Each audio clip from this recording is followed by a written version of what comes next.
What up? What up? What up? It's RJ Fantasy Football talking. We are back for another week, and we all. Hey, look, technology is not the problem this week. We are back. We good. We've been in the back. We've been getting it right, and we are here. We got no issues. But We welcome. I'm Rodney. It's Jay. What's up, bro? Hey, what is good? We did a lot of testing, so hopefully this one went in as smooth as it's been these first 4 weeks of the show. I got a good feeling. My fingers are crossed. This show was like the NFL and the I injuries. know, right? Yeah, we have had our own share of injuries. We're gonna get all into that one. Welcome, Orlando Lewis, to the show. I see you Yes. watching out there. It was a good week for me, kind of, not completely. Better than last week. Last week, I think I told y'all I lost 8 out of my 10 leagues. By comparison, I only lost 5, so I split my 10 leagues 50-50. I'm okay with that. Could be better, but it could be worse. How about you? How'd it go? First, we need to fix my color because the color looked bad on YouTube. That part. But I went 2-4 this week, and it's not too bad. It's gonna get better. So I feel like this week I'm gonna start getting some wins in. It's gonna get back to normal. So it ain't bad though. I'll take some L's. I lost some close games, but I feel like my players are starting to kind of get themselves together now and starting to play like they're supposed to. So I'm not too concerned with it. So I mean, it is what it is. I'm good with it. What So what I'm about happy, even though I'm losing. over in producer world? How's your life going? Oh, fantasy could really kick rocks this week. That that was your thoughts last week also. So I Well, take it not better. no, it did not improve at all. Um, a game I thought I won, stat corrections made me lose, Mm-hmm. and I lost every. No, I'm sorry, I didn't. I did win one, but I'm scared stat corrections is gonna come and take that away from me too. So fantasy could kick rocks. Oh God. Yeah, Yeah, it I still can kick rocks for me, so I'm not happy. I'm 0-3 in 2 teams, and yeah, so it can kick big, huge rocks. yeah. And it's early. All you need is one win. No, You'll be back in it. there's one league I have no shot. I'm gunning to go and not win a game in that one. I'm kind of guaranteeing that. Yeah, I coincidentally had the exact same thing happen to me on stat corrections.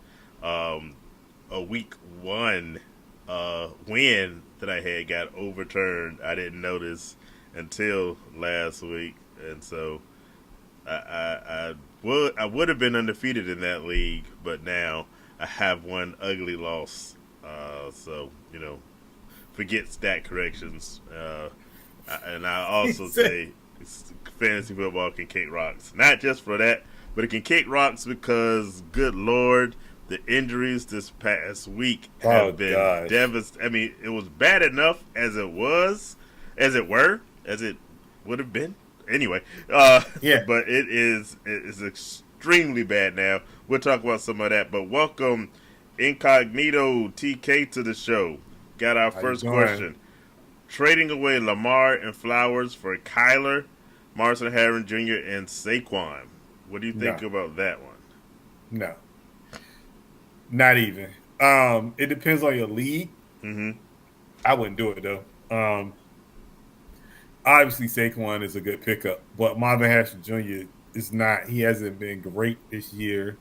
I don't know what's wrong with him, and I want to put a lot of it on the quarterback because he just doesn't kind of throw his way like he's supposed to. Like if you got a real number one, it seemed Right. like you would throw him the ball in any situation because it's just he's your guy. You trust him.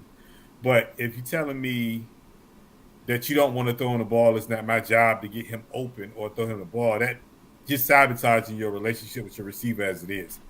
So I wouldn't do it. I would stick with Lamar. He's gonna be fine. Flowers is gonna be fine. So I wouldn't do it. Now, if he was getting something other than Marvin Harrison Jr. and Khaled would take on, then yes, I would do it. But no, I wouldn't do it though. I would stick with what I got. I do not like anything in that trade except for Saquon, because Marvin Harrison Jr. and Marvin and Kyler Murray are not working together.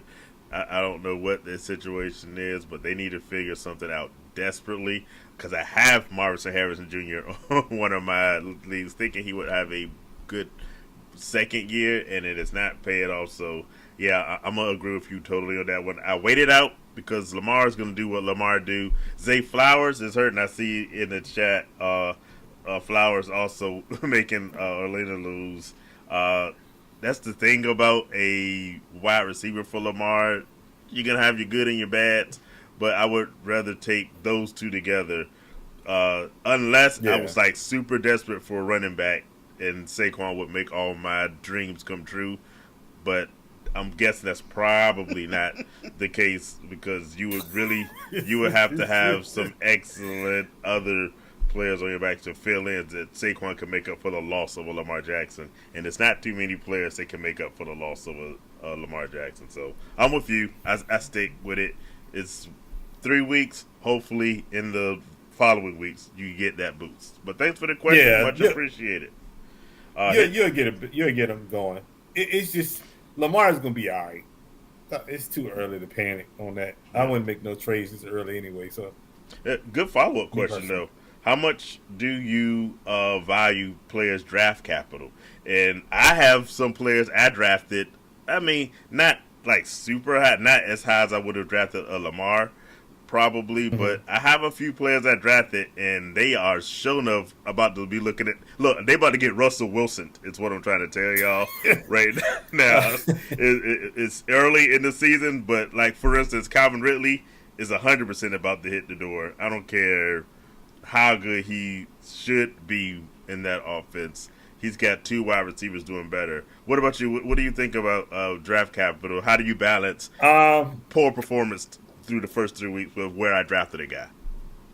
So with me, if it's a Chase or Jefferson or like a Derrick Henry, somebody like that, right? Right. You have to stick with those guys because you drafted them so high. But if you're telling me a guy like a Calvin Ridley, for instance, with you, Calvin Ridley was the first, second, or third, or fourth round pick for you. He was probably a later pick. So a lot of those guys are probably interchangeable. But the way you should draft is you should draft your bench should be guys on your bench should be able to start for you. That way, if Calvin Ridley is not playing well those first 3 weeks, you would have a guy that can substitute for him on the bench. To be honest with you, but I say I always believe would stick with the guys that you drafted early, unless they just completely not doing anything. Just know those guys went early for a reason. They're gonna get better. It's just, and again, me and you have conversations always about because these guys don't play in the preseason. Yeah, you know what I mean. It's like they're not working out like they're supposed to. They're not playing in the preseason. And it's just at this point they warming up, so you got to give them some grace. You know, if it's week 8 or week 6, week 7, and they still not doing that, and then it's kind of like, okay, what you got? You got to make a decision at that point. Jay, I think what's wrong is I got on a yellow shirt, and I think it's white. Your yellow is showing up good in the control room. I just noticed it myself, and that could explain. I'm working on it, or we're working on it, I should say. In the room, so hopefully we get it straightened out a little bit. But since we're on this subject, we're talking about our players. Let me ask you a question: Are there some players you're like super disappointed in so far that you expect to turn it around, and are there some of them that you might be more willing to part with? I would say it's maybe 1 or 2, but it's really not their fault. It's the situation around it. Mm-hmm. Chase Brown is one that I feel like should be doing more work than he is. Yeah, he's definitely should be. But I blame that on the situation at quarterback with Barrow going down and things of that nature, even to a certain point Jefferson. I got Jefferson on one team, but that's also the quarterback issue too because he can't throw himself the football. So you're not getting the Jefferson numbers that you normally would get. And then if you think about a few quarterbacks that's not doing work this year, the CJ Strouds of the world, even to a certain point, like Jaden Daniels is not doing work. So, but again, it's early. These guys don't play in the preseason. So I say just give it. I think because and I've been saying this, and you know this. Weeks 1 through 3 is like preseason for them. 4 and 5 is like you'll see a difference probably this week going forward on a lot of like these guys going like now because you'll see probably some breakout games this week where these guys are just gonna be that good. They're gonna be themselves again. So I think it just depends. And then some guys, it's hard, man. Like to drop a guy that you know may do something later on down the line. Yeah. And you don't want to be that guy to drop him too early and then somebody else pick him up and then they start doing work when they could have been doing it for the whole time with you. So just be careful with that. Like I got ETN. ETN did work the first week. Second week, he was all right. Third week, he didn't do nothing. I'm not gonna cut ETN because ETN can get it together at some point. So I'd be all right. Just like play it. You'd be good. Okay. All right. Well, that thanks again for those questions. Got us off to a quick start. If you haven't already, by the way, everybody out there, hit that like, hit that subscribe. We appreciate the follows. Let's jump back a bit and do like we normally do. NFL news of interest. What you got? Man, we talking injuries. We talking. Let's put a. We're gonna talk injuries first, but let's talk about Russell Wilson. Okay. Yeah. Russ lost his job at Jackson Dart. Pretty much he got benched, which I had an over under 4 games. Yeah. With Russ, but I didn't know it was gonna be 3. But again, at the end of the day, and maybe I guess I'm looking at it this way like recently because if you're gonna lose, you might as well lose with your future quarterback. Yeah. And see what you got to do, or see what you need to build around him to make him successful, and see what he's good at, see what he's bad at, see what he need help at. It's just all in that. So at the end of the day, by starting Jackson Dart and Scottaboo at the same time, you got that combination. Who's going to be your future running back and quarterback going forward? So at the end of the day, I think Russ was on a short leash regardless anyway, but I think Russ had to play perfect to keep that job. And that Dallas game was great, but don't nobody remember the fact that he threw for 400-some yards because he threw the interception at the end. That's all they remember because they lost the game that way. So at the end of the day, a lot of that stuff don't matter to them because he lost the game that way. Now, if he would have won that Dallas game, that probably would have got him another week or two. Yeah. But he did. But then he came back and had that stinker the game after that. That was even worse. Yeah. He had a terrible week 1, a brilliant week 2 for the most part. Like you said, except for it didn't end well. And then week 3, some of those passes he was making last week, like Raiders hitting the crossbars, like none of this looked good. And we both thought that he was going to lose that job at some point. You hit the over under at 4. I thought it was going to go a little bit longer than that, so I took the over. And the over is not the way it should go. It went. So, hey. I am fully with them making the move for the most part. I've said many times I kind of like letting the young guys learn behind an established veteran, and I don't want to take away anything that he's done. I just don't know if Russell Wilson is that dude anymore to sit a guy behind because we haven't. He hasn't looked good. He's lost every job he's had in the last few years because he starts off fairly decent and ends up looking bad. And so it's just one of those things where it was, I think, time, and the boss said it was completely his decision. It was time to basically move on. So I'm glad. What a young fella. So now let me ask you: Do you feel like guys like Russ, that's 35, 36, 37, even 40, Yeah. Do you feel like at some point they just have to say, you know what, I had a good run. The check sound good, and I know you don't want to turn down a check, but at some point you got to be like, maybe it's time for me to go because I think this young bull or this young guy is gonna take my job at some point. Yeah. And it's like you don't want to, because you don't want to end your career like that, because people only remember what you did last. They don't remember the years, the golden years, and nothing like that. Because if you don't win nothing in these last, because think about it, Russ is going to be remembered for going 0-6, 0-7 in Pittsburgh and losing his job in New York. They're not going to remember the Russ from Seattle. That Russ is long gone. Matter of fact, they might remember the Russ from Denver, who they let go and just took the penalty and took the hit. That's who they're going to remember him for. They're not going to remember for nothing else. And that's sometimes you don't want to go out that way.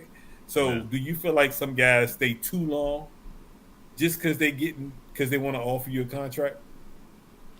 I never like to tell guys when they should retire. For instance, go back a decade to age myself. When Brett Favre was still trying to get things going. And I'm not going to call anybody out, but somebody's like, he need to get tagged so he can go sit down. Whoever said it, they said it. They meant it. But I'm like, as long as he wants to keep playing, let that man keep playing and let him decide when to hang it up. And I still feel the same thing about Russell Wilson, but internally to me, it seems like this should be a click. Not even based off your age, but based off your performance. Like you said, if you were, and I'll go to another sport, Michael Jordan was the greatest basketball player of all time. I don't care what you say. When he came back with the Wizards, he didn't look like the Bulls' Michael Jordan, but he was still playing well. He was still in the top like 20-ish players. If he was happy with that, keep playing. But at some point, he was at a point where it's like, okay, well, at an age, I can't do what I want to do the dominant like I want to. And he sat down. They have to have this clock in themselves of when it's time. For Russell, I don't know why that clock isn't ticking yet. Tom Brady played for a long time, but Tom Brady was good the whole time he was in the year he was retiring. Russ ain't been good for 3 teams in 3 years, and they've all ended with him getting benched.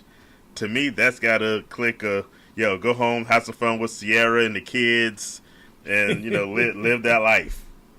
But, well, the thing is this. I think with Tom, and then we can move on. Yeah, Tom put himself in a situation where he had people around him that he could win games. Yeah, Russ is going to situations where it ain't good situations. It's you already know from the gate we gonna lose games. You can talk all that rah hop out whatever you want. Look, Malik Neighbors is good, but we found out that Scatterbull is good. But that team, the Giants, were gonna be they were at best gonna be the 4th best team in that division, which means they were gonna lose a lot of games because they won't beating the Commanders, the Eagles, and not even the Cowboys. So that's what I'm saying. So it's a difference in how you move at this age. Yeah. Like I'm not an Aaron Rodgers fan at all, but going to the Jets was a bad move, but going to Pittsburgh was probably a great move for him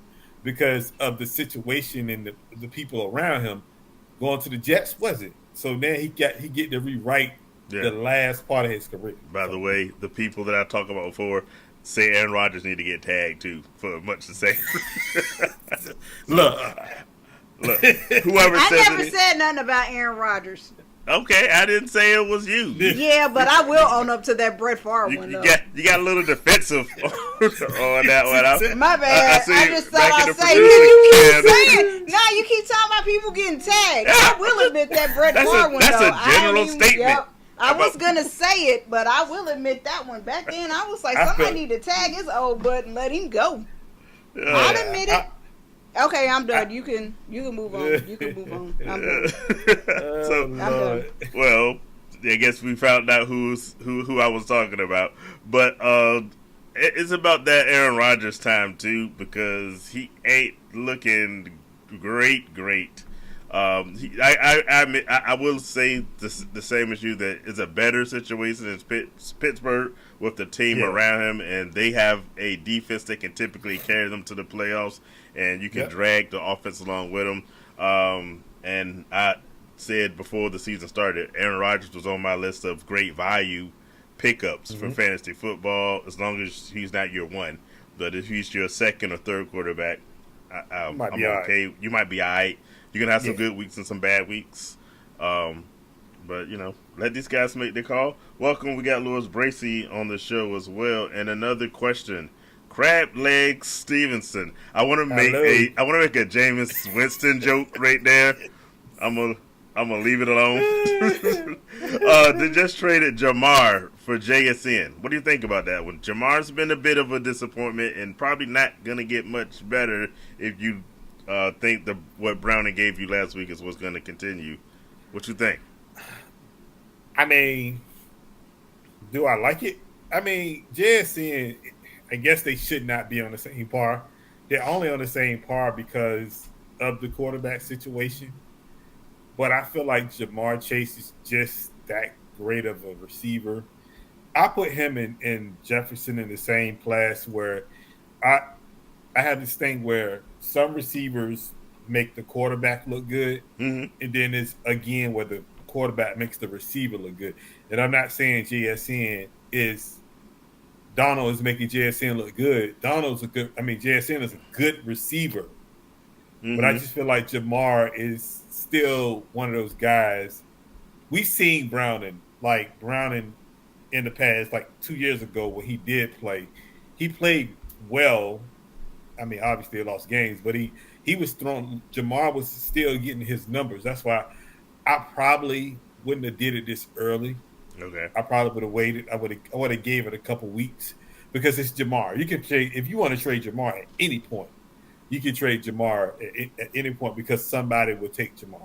So, me personally, I would have waited a little bit. I like JSN though because I got him, but I still would have waited. But hey, to each his own. I'm not 100% mad at it because of the situation. This Browning situation. If I was reacting 100% off of week 3. I'd probably say too soon. But if my thought is, okay, the Bengals are notorious for slow starts anyway, and the start's going to get even worse. For instance, different caliber receiver, I have T. Higgins in one of my leagues. T. Higgins is going to be chilling on my bench probably to the end of the season because I don't see that getting any better. Jamar Chase was a consensus number 1 overall pick for fantasy football. A lot of people with the number 1 pick went Jamar Chase to start their league. And so I don't know if I give up on that quite yet. I'm with you on that one. However, I'm not really mad at the deal. Oh, no. I'm not mad at the deal. Because I just think JSN is a great because JSN is going to – hey, he was just under 100 yards, I think, this week. He's been producing, and he should continue to produce. It's just a matter of, do I trust Sam Darnold based off probably what I saw last year, him and Justin Jefferson with JSN, versus do I think Jake Browning can turn that sucker around? Like I said, for T. Higgins, I'm giving up until I see a reason to not give up. For Jamar Chase, I probably would have given it another week or 2, but I'm not mad at you doing it right now. So, because like I said, you're honestly gonna probably because you're not gonna get the Jamar Chase numbers that you thought you were getting when he was the number 1 pick before. That's not gonna happen. I don't care how good Jake Browning improves from last week. You're not getting the Joe Burrow to Jamar Chase that you signed up for. So switching to a JSN at this point. It's cool with me. I mean, but if you think about it, Jamar is gonna. One thing about the Bengals, they're not gonna play defense. That's just another that's a fact. And they're always gonna be in shootouts. So no matter what. And one more, they're always gonna have a terrible offensive line. But continue. That too. But I've been playing fantasy for a long time, and I always live by this strategy. you want a player that's on offense a lot because Yeah. I take it back. I always take it back to Kirk Cousins when he was in Washington. Washington used to lose so bad with Kirk Cousins, but they were down by 21 going into halftime. But he would come out and throw 35 passes in the second half to get them back in the game somehow. But you don't care if they want to lose. Yeah. That's not your problem. That ain't your team. If you root for them, that's fine. If you don't, that's cool too. Yeah. But the thing is, you trying to get points for fantasy.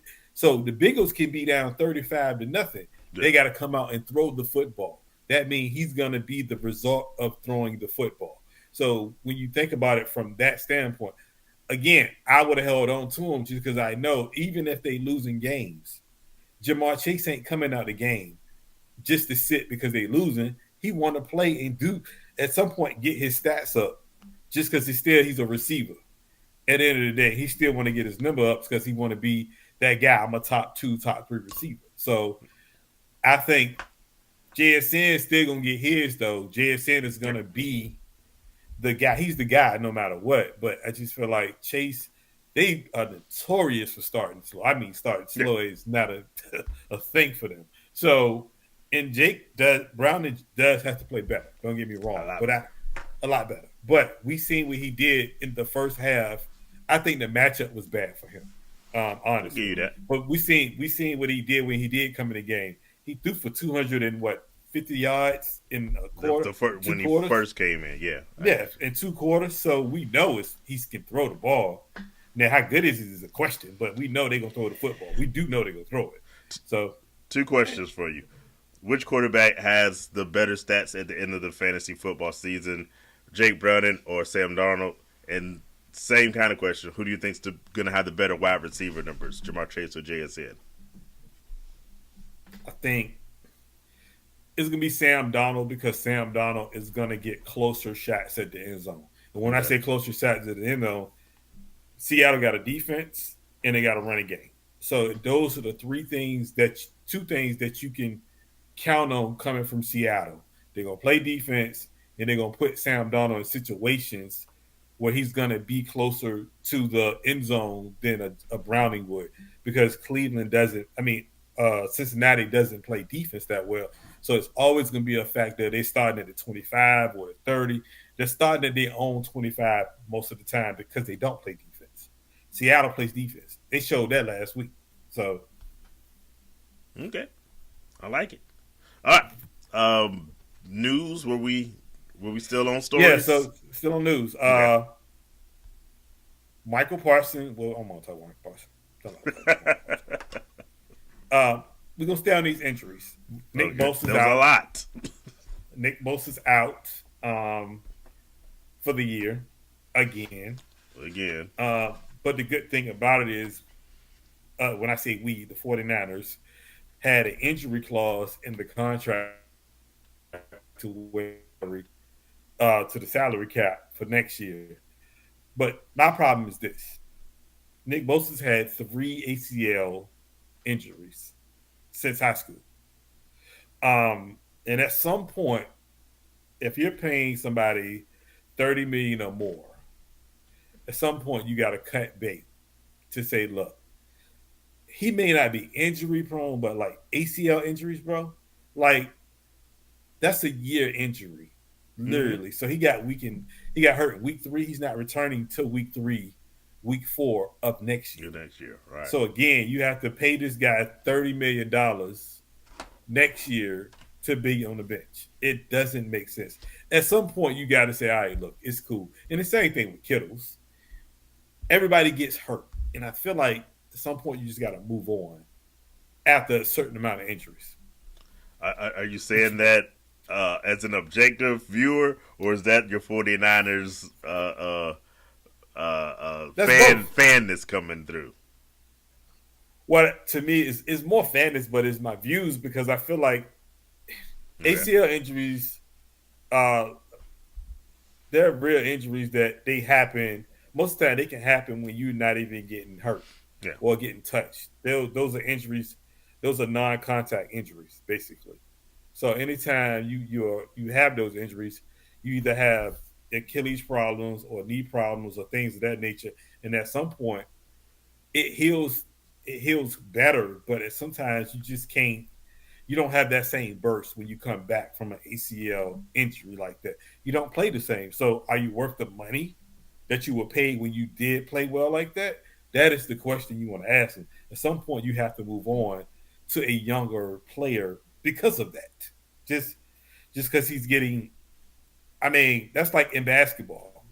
If you tear your ACL or your meniscus and all that stuff, at some point you ain't gonna be able to jump like you used to. I mean, you ain't gonna get leverage like you used to. It's all the same thing, and he's doing a lot of cutting. So that's even worse coming from his position. I'll say I agree somewhat with you, but it depends on the player, and Mm-hmm. it's a factor of their age and what the injuries are and what's their ceiling. For instance, if you want to Okay. talk injury prone, the guy we just talked about, Joe Barrow, has been hurt every year. I wouldn't say you cut Yep. bait with him, even though you're paying him a heck of a lot of money, uh, just because you, especially for the quarterback position, you can always recover from that. And even though you're gonna be paying a lot of money from the sit on the bench, and they have paid a lot of money for him to sit on the bench, I think it's recoverable because he's still, when healthy, one of the best players. I give you a slight agree on Nick Bosa, even though Nick Bosa's Mm-hmm. that dude and has been. After a while, especially on the defensive end of the ball, that weighs on you, and you're not going to be able to do what you used to did. Um, I give you that one. What do you think about another injury But prone again, so guy? but again, Yeah, but on that, see, but on that though, you can justify Joe Barrow, right? yeah. You know why you can justify Joe Barrow? Quarterback makes the Because it whole ain't Joe. team better. He does, Yeah, and the fact of the matter is, Joe Barrow, yes, he is getting hurt, but a lot of that is on the offensive line not blocking for him. So he's getting hurt a lot of these times when a lot of it's guys are somebody else's collapsing fault. on. Yeah, they collapsing on him. So it ain't like it's just he ain't going out stubbing his toe just because he want to. Like Nick Bosa is running like he's getting hurt just running to the quarterback. Yeah, That's what that comes down to. Joe Burrow's dropping back, trying to throw a football, and the line is collapsing, and they getting pressure, and he's getting hurt. That's what that comes down to. It ain't even about. It's two different situations, obviously, but Joe Burrow is a quarterback that can, when healthy, like you said, can lead the league in passing. yeah. You can Especially win with with that Joe crew Burrow. around him. Yeah. Yes. So it's So different. it's a Yes. bigger. It goes back to the impact that that player can have on your team and what you're willing to deal with. Go Yes. to another sport again and say Steph Curry and his ankles were often a cause of injury and sitting down, but he's that dude, and so for certain players, you can be a little less, Yeah. especially in their younger years. You can Yes. let it fly a little bit. What about some of the other injuries? There was again tons of them.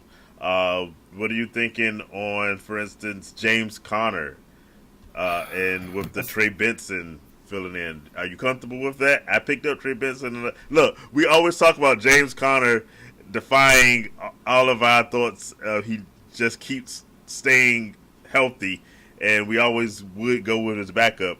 This is the Mm-hmm. year it might actually pay off. I went Trey Benson in a lot of leagues. Uh, what you think? Well, Trey Benson he was supposed to be the guy to replace him anyway. Yeah. That's why they drafted him.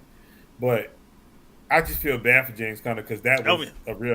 that was a real non-contact injury. Like you can see, and it's sad. Like I'm just trying to figure out why it's been so many Achilles injuries Yeah. just over the last 2 years in the NFL. And I don't know what is it stretching? Is it not playing enough? It's got to be something that's wrong or not happening to where these guys just can't. These lower injuries, these soft tissue injuries are happening across the league. But I feel bad for him because low key he's a great running He's back. really Low good. key. Um, then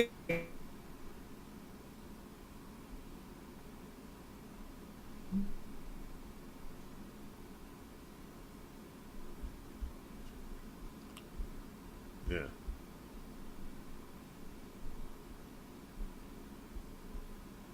he got to go out there. I tried to pick him up, but somebody beat me to the punch. So, I just think at the end of the day, we'll see. I Good beat you to pickup, the punch but in one of those. He got to make it work. Yeah. In the SMFL, I saw you out there trying to make a move. I got you. Excuse me? I said in the SMFL, I saw you try to make that Trey Benson move, but I jumped you on that one. You didn't see that.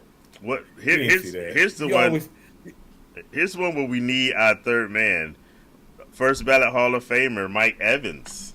Mike Evans. That's a tough one, man.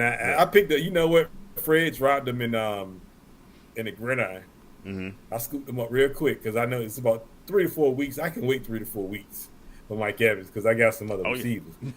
But I just think that's another one. Like, it's soft tissue. Yeah. Ankle injuries, hamstring injuries. Something ain't right. Somebody is not stretching. They're not drinking enough fluids. It's something's going on to where these guys are getting hurt, and it shouldn't be that way. I ain't never seen it, and I've been watching football for a long time. I've never seen this many people with lower tissue injuries. We were investigating a few years back, and you can actually there is a increase in the number of these injuries that are happening. So it's not just you feeling it and thinking your fantasy team is jinxed or cursed. It's actually happening when you're seeing more of these injuries. The good news is for the Buccaneers at least is Chris Godwin headed full practice, so it looks like he's gonna be back. Yeah. And my man Ibuka has been living up to all. Ibuka been good. There was a lot of offseason hype on him, and I'm glad it's working because I picked him up in quite a few leagues. So between him and if they get Chris Godwin back, I think they can, like you said, they'll be all right. A few weeks without first ballot Hall of Famer. I think you're gonna be good, especially if you were able to get those players or you already had them stashed in the meantime. Yeah. Okay. Any other big injuries you want to jump on, or CeeDee Lamb we didn't talk about? Well, it's not that's a big one. Yeah. I won't gonna talk about injuries no more, but we can talk about CeeDee Lamb. CeeDee Lamb, the way, and I've seen that injury. That injury, I seen with the way the foot turned, and I was like, that's yeah.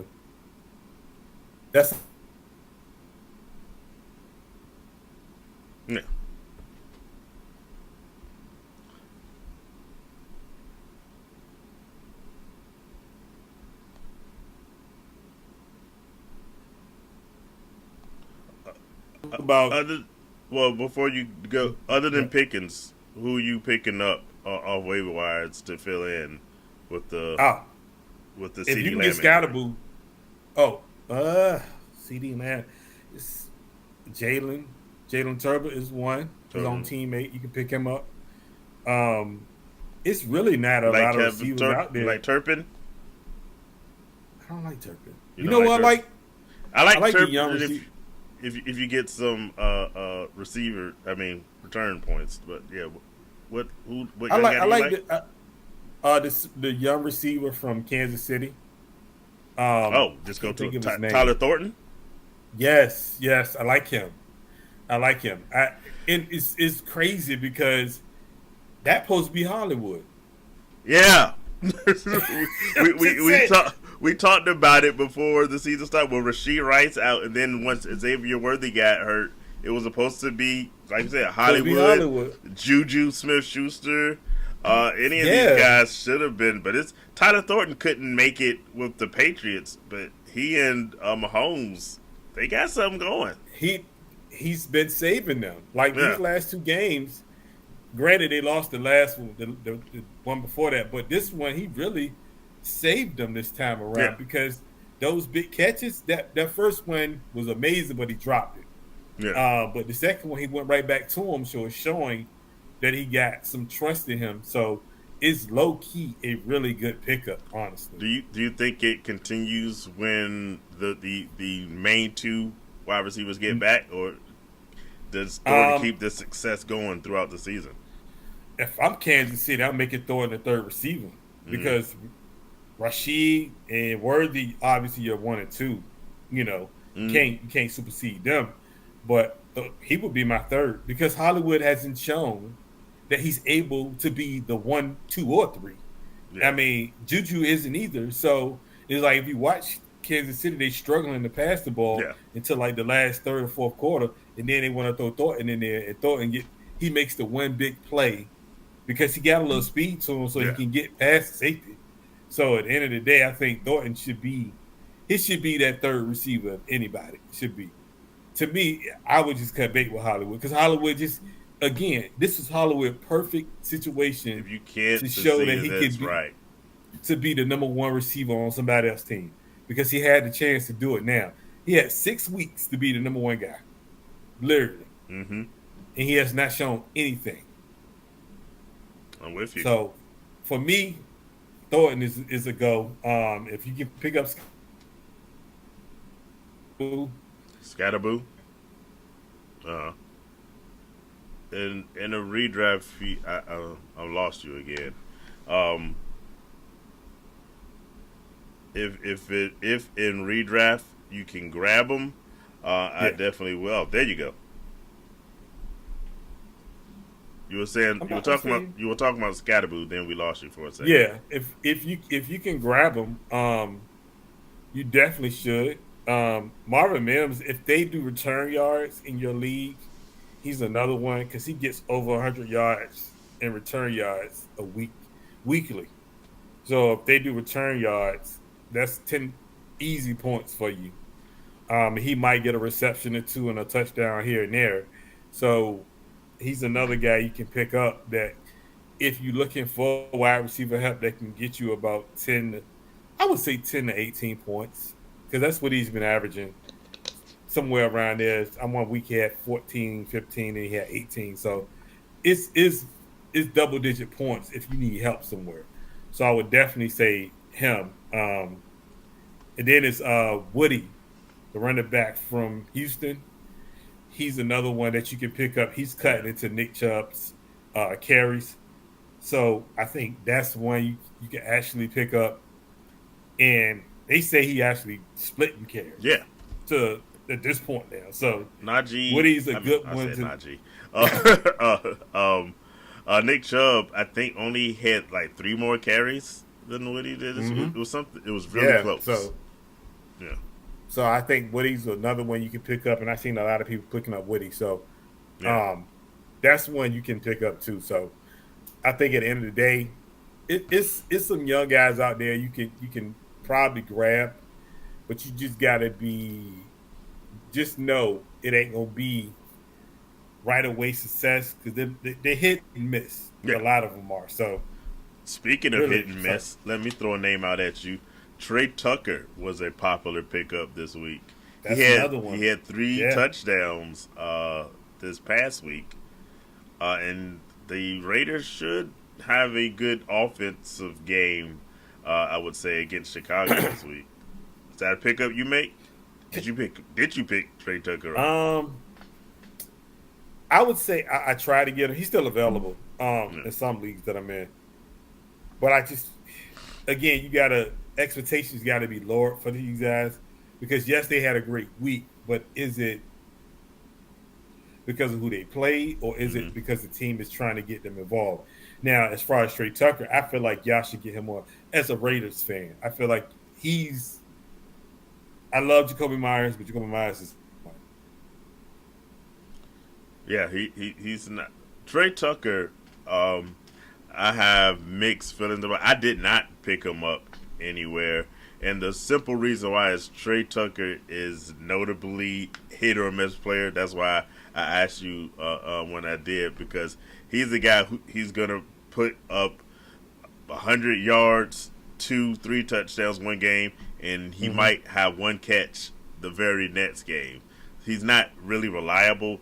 However, if I'm in a desperate enough situation, I would consider picking him up. The thing that gets me about Trey Tucker is he's one of those guys that I never know when to play, and he'll put up 60 points sitting on my bench because unless it's a bye week and I'm trying to fill Mm-hmm. in, I would never start a Trey Tucker. He would always be on my bench, and that's to me the most annoying.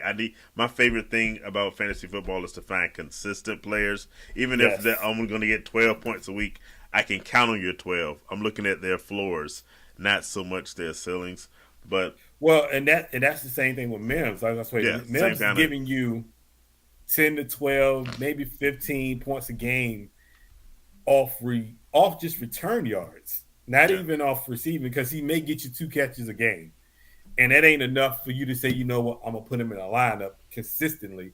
But if you need like a boost one week and you need somebody to play, he can get you that because he's returning a lot of kicks each and every week. So if he's giving you 125 yards in a return game, that's 12 points there for you Hmm. that you can use, and then let him not get 2 receptions, maybe 10 yards, and that's another 2 points. So it adds up kind of quickly. So you can use. Sometimes you need that No, yeah. 12 points to win games. So I, now, for a league that does give you return yards, I'm all for it. In fact, I picked up the a wide receiver from the Texans. Not the mhm. Texans. I lied to y'all. I'm sorry. The Titans was the name I was trying to think of, and he's not gonna give you a lot of a lot of yards. Mhm. He'll maybe get 3 or 4 receptions in a game, but let me talk about 2 guys. One, I like the rookie they have, Alik Ayo Manor, but that's not the one Oh I'm yeah, talking about. he's He is he's the true. he's He is. he's that one. He's a little bit below what I would say in Ibuka is. Yeah, But they have another wide receiver. I'm trying to remember. Deke Chameri or Chamir. He's a rookie also. Dikey or Dyke. I'm not sure how to pronounce his name. I just happen to know if you do get return yards, he's been very consistent putting up those return yards, and so he's another little filling guy, but he's consistent, and so yeah. that's one thing I like. You're gonna get double digit or very close to double digit stats for him, but that's only some leagues don't give you return yards. So those are the kind of guys you probably want to look at uh, if you can fill in. What you got? Hunter Henry's another one. I mean, Hunter Henry had a great game last week. Now it he had an average game the first week. The second Yeah, game he didn't do nothing.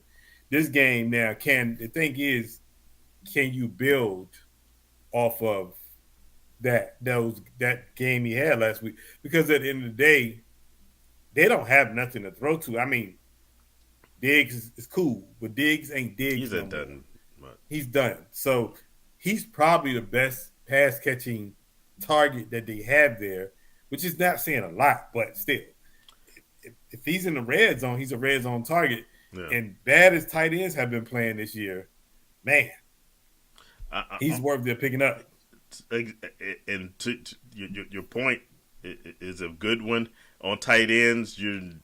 I lower my bar of expectations a lot Yes, because there's a few guys like Trey McBride or a Brock that's Bowers. it. You might have Tyler Warren in Indianapolis has been doing the doggone thing, but Yeah, for the most part, you're gonna be very hit and miss with your tight ends. So Hunter struggling Henry, to get yeah, struggling to get 10 points, boy.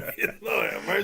the only thing that makes it good is I know everybody else is having the same kinds of struggles. Oh my So gosh, you know what I'm bro! saying. Tight ends are horrible this year. Tight ends are tough, real Oh tough god, this year. I mean, struggling to get 10 points from a tight end Yeah. is what you're doing this year, because most tight ends are giving you about 8, 7, and Hmm. it's I don't outside of your big. I ain't even gonna say 5. Yeah. I'm gonna say 3, and then obviously Kittle's hurt, so Always again. that's what he does, bro. You got a whole team of dudes that stay hurt. 20 million. Hey, you gotta either love it or like it. And for me, I think it's crazy that he is always hurt, but tight ends are definitely they hard to come by, bro. And you gotta kind of it's a week by week basis with a tight end nowadays, unless you got one of the big 3 because they're gonna like you stick with that big 3. But for me, I'm switching out tight ends every week. Whoever playing the best, I'm putting them in there. I mean, because I dropped Mark Andrews, and he had a good game. I picked him back up, put him back in. He might not have a good game, so it's weird. You're not getting points from your tight end, to be honest with you. And it's bad in tight end Premier Leagues. I don't think Mark Andrews counts in my top echelon of tight ends anymore. But given the fact we mentioned Lamar Jackson, you never know who's going to be that guy. If I had him, which I do, I typically would leave him in unless you could get Mark Andrews relatively cheap this season, so you might actually have a better guy on your roster. But it says you're gonna miss out on what happened this past week. What did he have? 2 touchdowns? Mark Andrews said. Yeah, 2 touchdowns. So, he had a ton of points. He had a so look. The people earlier in the show that were mad at Zay Flowers, it's because Mark Andrews took all his targets. So Mark Andrews had a game. Yeah, but another again, tight end who's been Lamar's doing work. Jake Ferguson, and the Jake Ferguson is probably going to put up some good. He's going to put up some numbers with CeeDee Lamb out. So we mentioned some wide receivers you should grab. If you have the opportunity, Jake Ferguson's probably gone already. But if he's laying around, then he's going. I got him. I got him in one league. Don't you worry. I picked him up in the church league. We good. He gave me 29, 30 points last week. I'll take that. He's getting to play every 5 plays. You know what was crazy? I had Jake Ferguson in the Dynasty League, and I let him go this year. I didn't drop him. I traded him because George Pickens was going there. So I was like, well, I don't need Jake Ferguson. I get another tight end to fill in his numbers. Yeah, I'm regretting that one. But yeah, you need him now. These are the decisions you make. It is. Let's talk about a few guys that did. We normally talk about people that do work, like guys that were successful this week. I want to shout out, and I know coming from me, this is big coming from me. You gonna talk about my guy? I don't care who he played. Talk about him.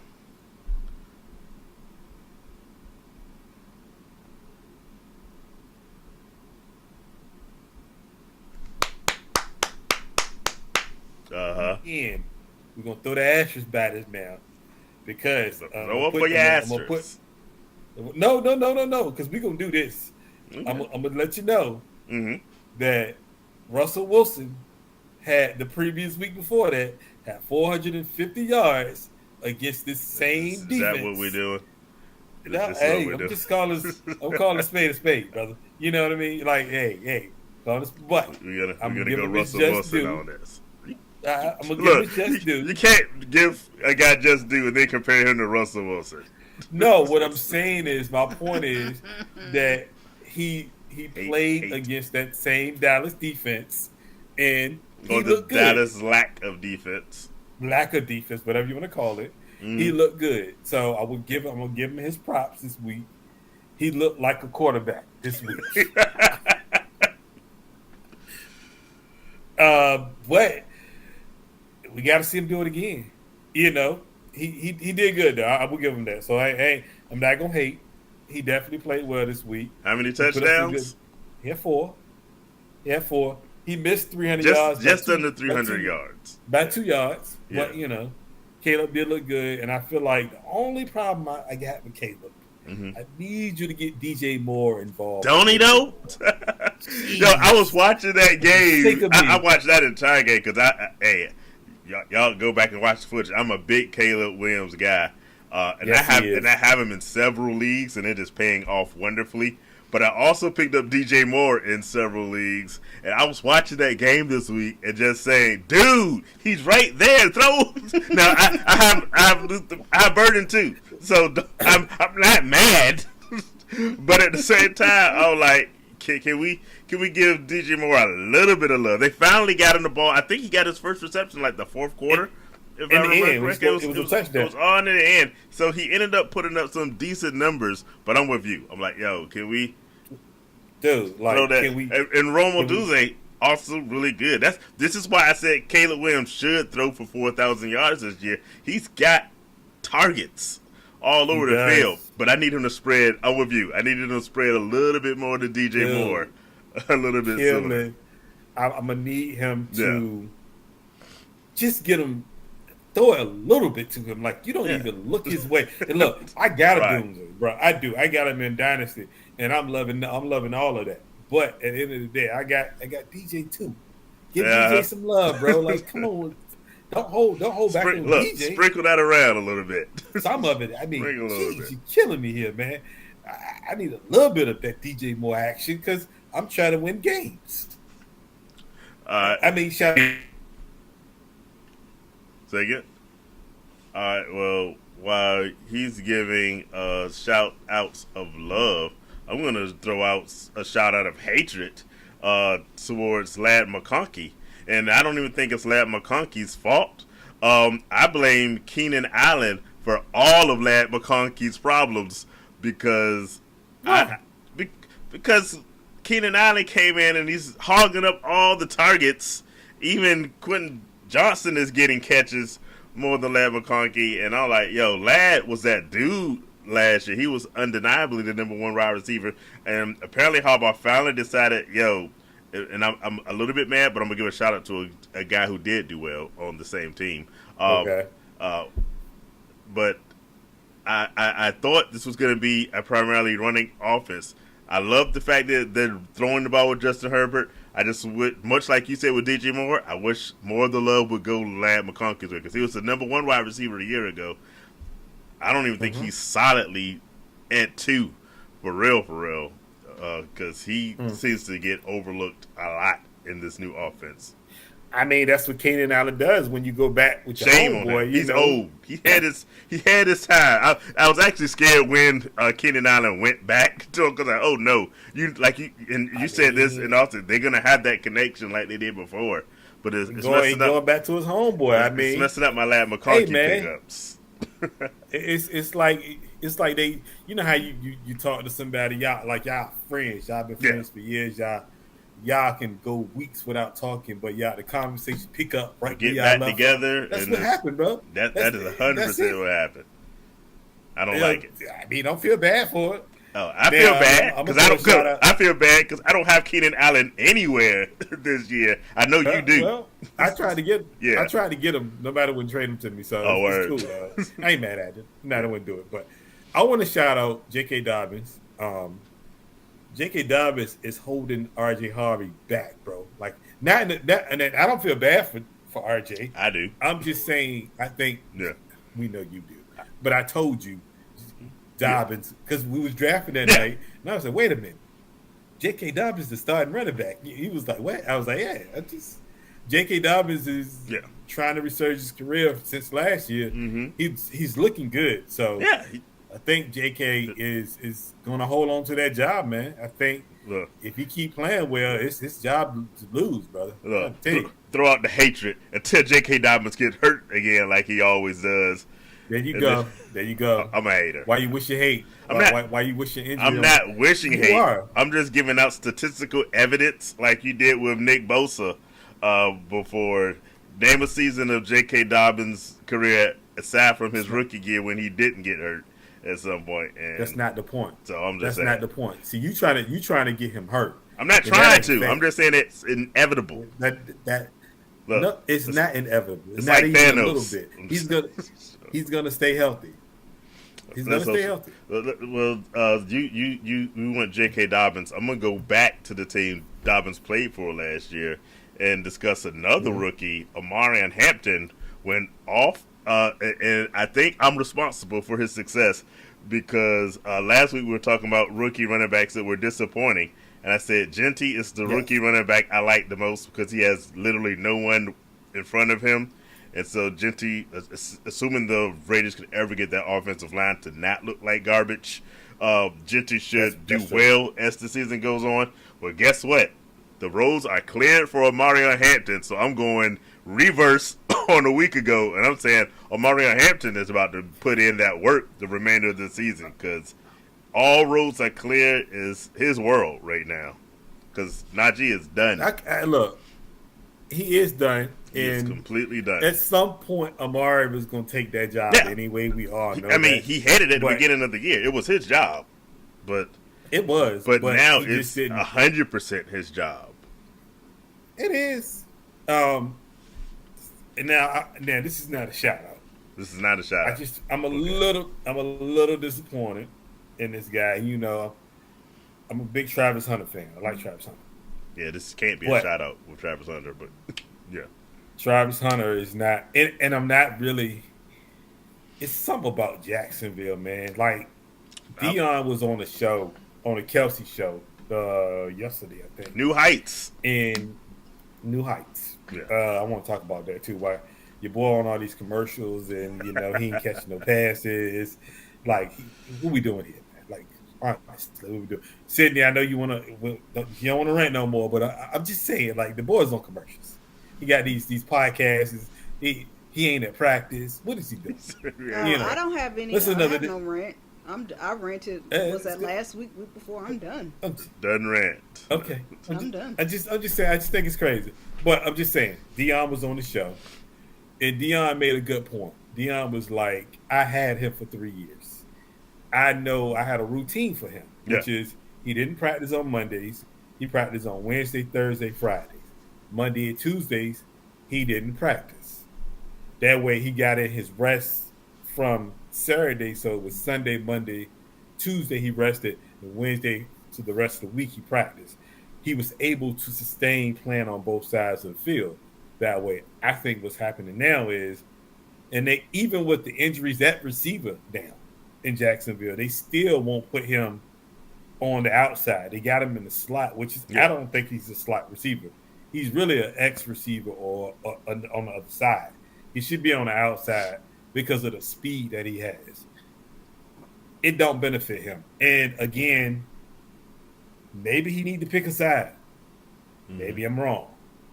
But I think he can play both if they use him the right way. I don't think they're using him the right way. He had like 2 catches last week, which is insane. Don't make sense. If you were using Travis Hunter as the cheat code is broken. It ain't working. Yeah. How much of that do you put on just the offense? Because, hey, Brian Thomas Jr. Has not lived up to this year's hype. So it's not just a Travis Hunter problem. It's a whole. I don't know if it's Trevor Lawrence, the offensive coordinator. I'm suggesting that Jacksonville offense looks a hot mess. No. I think you suggested something else, sir. I think you suggested. Please tell me what else am I saying? I'm just saying the offense looks terrible. I think you're trying to say Trevor Lawrence is not a good quarterback. I did not. I said no such word. I did say I expected a lot more from him, and he is not giving it out this year like he should be. Okay. Does that mean he's bad? It means he's not great. I'll say that much. Okay. He's no Caleb Williams. Ooh. Wait a minute here. Okay, wait a minute. We're not going to do that now. Wait. Now, I will say a lot of it probably hinges on Trevor Lawrence. Okay. I will.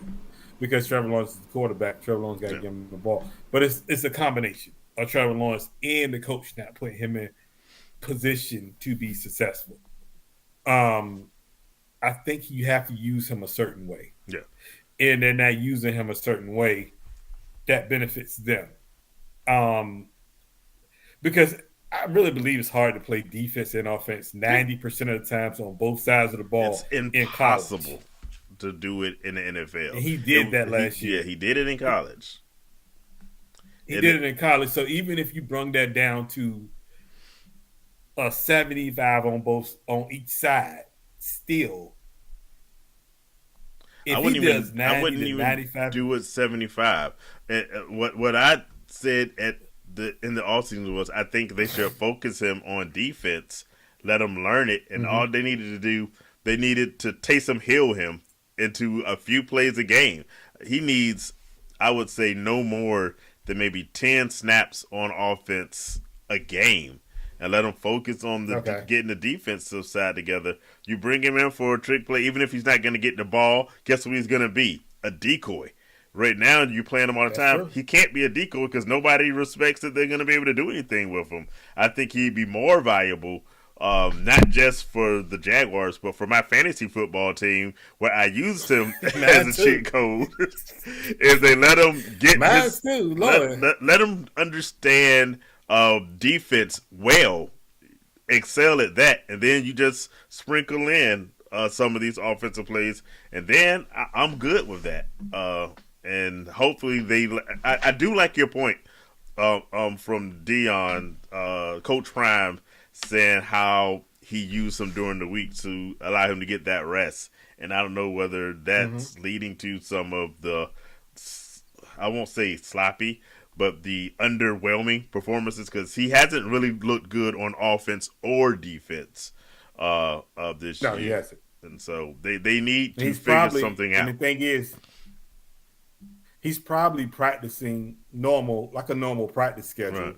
He's probably doing that. But you're asking him to do, because I'm assuming he's running the offense in practice. He's playing on offense in practice and defense on practice. So he's playing both. So it's probably he's exerting a lot of energy during the week when at some point maybe you just need to cut it down to give him, and I know it's too early to give him a veteran day, but if you're going to use him this way, you got to give him those days. You got to give him that Monday, that Tuesday, maybe to just kind of rest up from Sunday playing both sides of the ball, and then come and then work that schedule in that rest of that week, which it could happen that way. It's just you got to know how to use them. And I think, again, I mean, that's the same team that uses Trevor Etienne wrong. So you can't. It has since he's been there. Trevor Etienne. Yes. Yeah. And Trevor Etienne is a great, I ain't going to say great, but he's a good running back. He's a decent runner.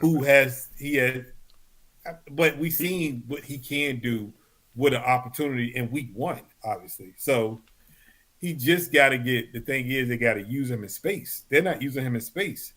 So even with Travis, you got to use Travis in space. Yeah. You don't put him in a slot position when you keep him locked down in the middle of the field. You want him out in space where he can beat that corner with his speed, obviously. But I got a question for you. Question.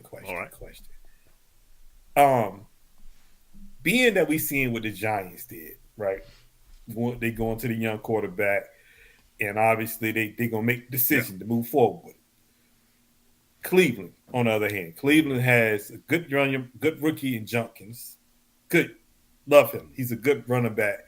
He's going to be good. He's going to be real good. I have him in one league, and he has been putting in work since he's been the 2 weeks that he's been on the team. He's going to be good. Goodbye, Jerome Ford. Goodbye, Dylan Sampson. It's all Jenkins. Yeah, right. Sampson got it. So they got a good defense, obviously. They got a top five great defense. Yeah, great defense. Now, so defense is going to keep you in the game. Your running game is going to keep you in the game. So obviously, those two components are good for the team. Now, just keep it fantasy, real life, whatever.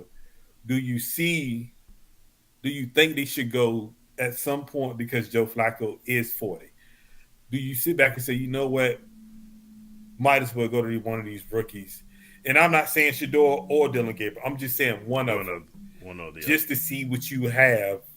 Because, again, Flacco's on a one-year deal, just like Russell Wilson is. And you can cut bait with either one of them because he's even cheaper than a Russell Wilson. So, do you think they go forward in the next couple of weeks with a rookie? In my selfishness, and by the way, welcome to the show, Carla. Good to have you join us. Good to have you. Women's Fantasy Football League always representing. Good to have them in the audience. By the way, if you all have, we're talking about all the fun that we've been having. So if you got questions about your fantasy football team or players that you have questions about with all the different injuries and benchings, for instance, we saw with Russell Wilson, and you want some fill-ins, let us know in the comments. And also, always hit that like, always hit that subscribe. Joe So, Flacco, in my selfishness, to answer the question, I'm going to say no, they shouldn't. Because in your barbershop gridiron leagues, I picked up Russell Wilson and Joe Flacco, not to get me through a season, but just to get me to bye weeks that, by the way, begin next week. Everybody, week 5. I lost Russell Wilson. I don't think he's getting his job back on my bench. He's about to get dropped. I had Joe Flacco in another league. I don't need him a lot. Just need him for like 1, maybe 2 weeks coming up. So I'm saying, if you're listening to me, Stefanski, don't bench Joe Flacco until I think, look at my schedule, week 10 is clear. However, it ain't going. In reality, honestly, it's not going that far. It's not going that far. No, not even. Bro. And we talked about this. They can't even muster 10 points. We talked about this. What are you talking about? Either in the off. Look. I think of me first. Who cares about the Browns? They're a terrible franchise, and always has been since Jim Brown's days. Okay. We talked about this in the offseason when they drafted 2 rookie quarterbacks. Bad, stupid move. But since they did it, they need to have an idea of what they're working with. And so for me, once it's clear they're going to be losing, which it should be very clear, they need to start working these rookies in. And I would say you put out a schedule where you give them both multiple weeks to see what they have. So for me, if I'm managing the Browns, which God forbid ever is my fate in life, by week 6, I'm done with the Joe Flacco experience, because this is not a playoff team, and everyone knew this was not a playoff.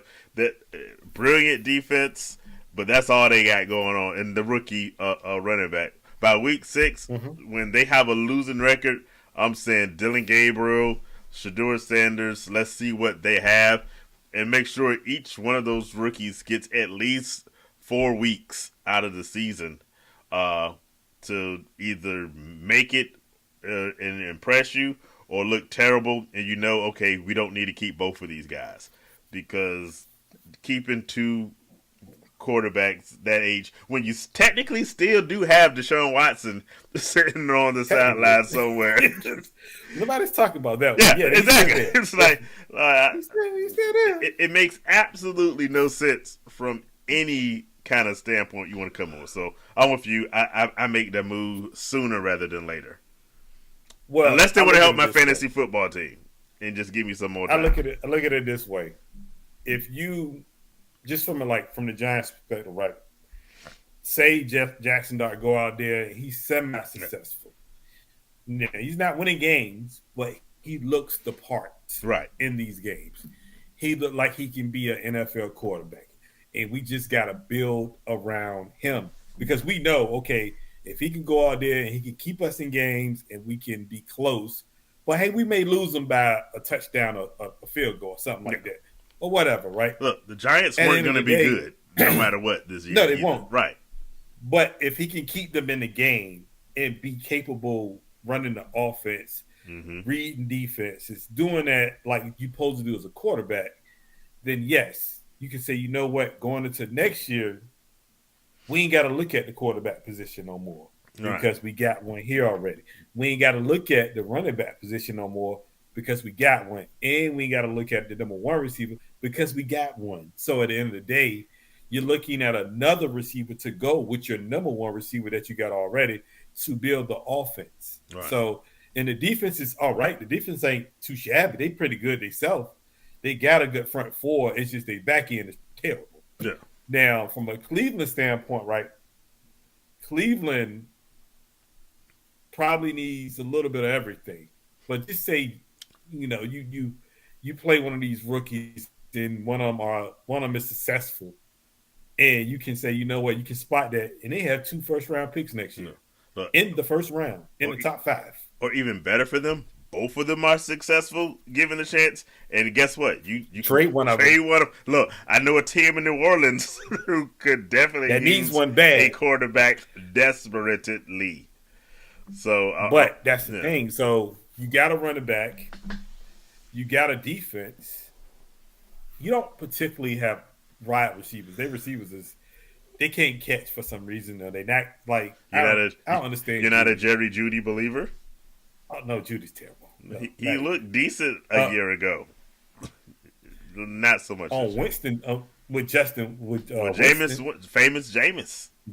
with famous James, but that's about it. Yeah, But I think when you can lock down that quarterback position, just say for the next 5 years, we ain't even gonna say the next 10 years because the next 5 years can change yeah, when you do put a quarterback in charge there. Um, for the next 5 years, you can draft how you want to in the draft and get what you need pieces wise, even if it's an offensive lineman, it's a defensive lineman, it's a receiver, running back, whatever. When you have that, right, right. Junkins can be the starting running back for the next 10 years. The way he looking now, we don't know what he gonna look I like. don't know. But 10 I'm just years, saying in general. look, 10 years, unless you're Derrick Henry, 10 years is a long time in running back years. Well, But, let's say 5 years. Okay, I Say give the you next 5. 5 years. He can be the next running back for the next 5 years. Yeah, no doubt And about that. nobody, and he can be good. You can have your next running back and your next quarterback for the next 5 years if you want to, right? Yeah, All you got to do is build around those pieces. That's why I say I would do it. right. I would cut bait. If they would have lost last week, I would have cut bait Yeah. easy. But they won, so he's gonna hang on for another week. But they probably gonna get the doors blown off by Detroit this week. So that could change a lot. Look, So, the defense is the only thing that can keep them in that game. Otherwise, it's over. I'm looking in the comments. It's always a risk with a rookie, which it is. But if you're a team as bad as Cleveland or the Giants, you have nothing to risk because you're like I said. If you're gonna be bad either way, you might as well get your young guy some snaps so he can get some experience. Unless you and I'm the guy who always says I like my young guy sitting behind somebody. They have no one on either one of those teams really. Joe Flacco was a kinda sit behind guy with his experience, but he ain't worth sitting behind too long. I'm gonna go back to Coach Prime again. What did he say? I never learned anything sitting on the bench, but one. Dion was never on the bench to begin with, so he was never a bench player. But to his point is you learn football by playing football, and so I'm forgiving. I mean, and let's be honest here. Joe Flacco had one good season. Yeah, but he got paid for that playoff off the back in Baltimore. of that entire defense. He got paid for it, yes, but let's be real now. Like, isn't that a coincidence? He got $100 million. Didn't the same thing happen with Russell Wilson, who got paid a lot off the back of a defense that really won them that Super Bowl? So, there you go for both. I mean, because just to roll into another conversation, just think about it. Like Atlanta is doing the same thing. Yes, Penix is not playing great. Not playing great at all. He's struggling. Well, the first week he played well. The second and third week he struggled. It was okay. But the point is, they believe in him and they trust him, and they're gonna ride the ship through the hard times, the good times, because they know he's a talented quarterback. They just want to see what they need to build around him to make it work, and they got the pieces there.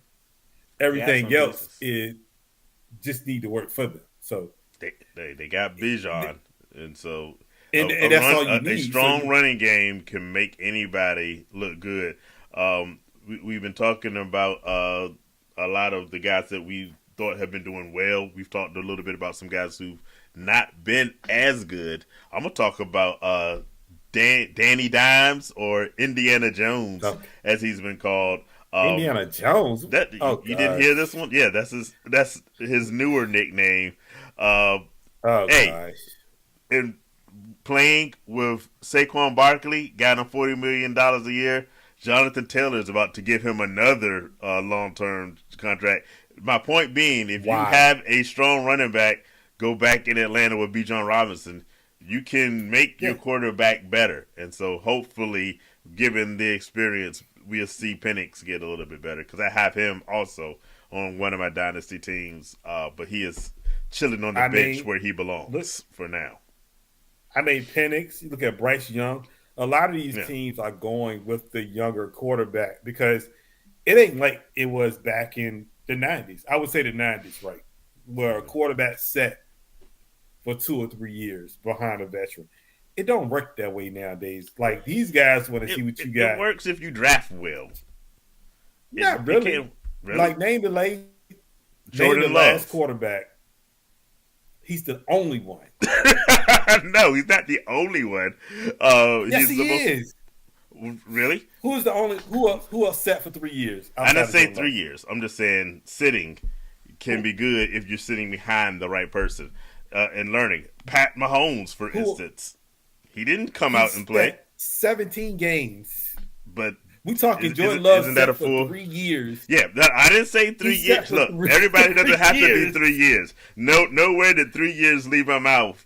I just said it can work to sit behind somebody and learn and succeed because we've seen it happen. Well, let me ask you this. The problem is teams don't want to do that. They want to be terrible and then draft somebody, throw them out there, and then give up on them. Trey Lance, Anthony Richardson, other guy. This keeps happening. But honestly, it depends on what situation you go to. Yeah. So Pat Mahomes went to a situation, and that's my point. These guys, and it's a shame that you have to, if you're an early round pick, you have to go to a team that sucks for the most part. I'm saying I don't subscribe to the fact that strategy only works in that 90s. That strategy only works because they don't do player development in the NFL anymore. They just trot you out there, if you fail, they throw you out with the bathwater, the baby in the bathwater thing, however that goes. Y'all know what I'm talking about. Babies, bathwater. We're throwing them out the window. Wait a minute. Out the window. Hold on. Look. People, I want to let you know. Hold up. We don't condone throwing babies out the bathwater or out the window. I'm not exactly. It's a bad thing. That's why I'm saying it's a bad thing to do. Is what I'm saying. Look, I want to apologize. No, we're not apologizing for me. I said what I said. We're not throwing babies in bottles and throwing in baths. We don't do this stuff right here. The NFL is the wholesome family show. The NFL is. I'm here to put it on. The NFL throws babies out with bathwater every year. We see it. I'm just saying. We don't look. We're a semi-family show at times. Mostly just depending on the guests. Okay, we're semi sometimes. Depends on the guests. Right. That is a true statement. Yes, depends on the guests. We might have Tron up here smoking a cigar. See, I wasn't going to say names. I'm just it's obvious what we're doing here. Okay, right. We're a semi-family show, and I mean semi. But don't condone throwing babies out of windows or don't trees condone with tubs or water. I think that goes without saying. We are 100% against throwing babies out of windows with bathwater. I'm just saying, who does that anyway? Really, who has it? I mean, you said it. I didn't. I'm just saying. I didn't make up the saying. It's not me. I'm not responsible for it. We don't know who said it. Said it right because we didn't say it. I'm just saying. Yeah, I mean, no, I get what you're trying to say. They're just throwing people out there. Like some people, a better way you could have said it if you want to use. Hold on for a second. People out in the audience, y'all have been quiet for the last few minutes. Yeah, I mean, tell me I'm not the only one who knows this saying. Put in your chat, you know about babies in bathwater, and you don't throw them out. But go ahead. Because people will say throw the baby with the bathwater, but what you could have said is like when you teach people to swim, a lot of people just throw folks out there so they can that's a better saying. To swim. Sink or swim. Yeah, sink or swim. Yeah, so you could have said it that. But so y'all for drowning babies in the pool. That was just funny. I'm sorry. But I get what you were saying. I disagree that y'all's sink or swim is better saying that they're both babies getting drowned or thrown out of windows. It's not. Neither one of these are good scenarios. We didn't say throw a baby out there to sink or swim. We said sink or swim. We're drowning adults. No, you said okay. This is much better. You said throw a baby. No, I guess no. Whatever. Okay. Don't we have a point? Hold on. What are we even talking about? Quarterbacks, when they're rookies, you have to use them properly and give them a chance. How about this? Give your early round draft picks a chance to succeed. And too often we don't see these quarterbacks given a chance to succeed. The only time you should be dumping folks is for fantasy football purposes, because there's no repercussions on them anyway. I dump a bad quarterback in a second in fantasy football, but in the NFL, y'all need to develop people. Well, my thing is this: C.J. Stroud came in and was successful right out the gate. That's one. That's not an anomaly.